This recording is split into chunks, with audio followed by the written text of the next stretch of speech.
Deep in Bavaria, nestled amongst rolling hills, lay a forest.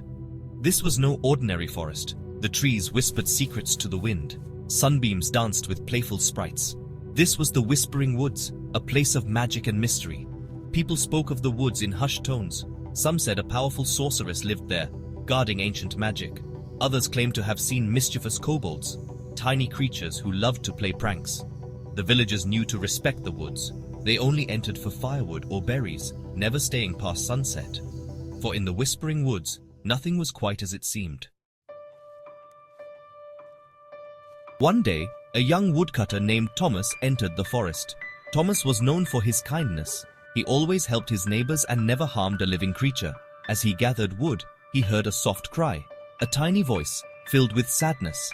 He followed the sound to a clearing. There, trapped in a hunter's net, was a small, shimmering creature. It was a wood sprite, its wings tangled in the cruel threads. The sprite looked at Thomas with pleading eyes. "Please," it whispered, "help me." Thomas carefully freed the sprite. Grateful, the sprite promised to grant Thomas a wish. "But first," it said, "you must help me. I have lost something precious, the sunstone. Without it, the forest will grow dark and cold." The sunstone, the sprite explained, held the light of the forest. It had fallen from the sprite's neck while fleeing the hunter. Now it was lost somewhere in the woods. Thomas immediately agreed to help. He knew how important the forest was to his village.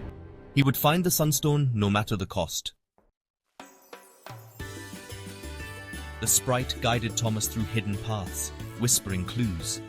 They searched for hours until finally Thomas spotted a faint glow beneath a patch of ferns. It was the sunstone. He carefully picked it up and returned it to the grateful sprite. The clearing was bathed in a warm light. The sprite, true to its word, offered Thomas his wish, but Thomas realized he didn't need anything. Helping the sprite was reward enough. The sprite, touched by Thomas's kindness, promised to watch over him and his village. From that day on, Thomas became known as Thomas the Kind. The story reminded everyone that even in the darkest woods, kindness and courage could bring light and hope.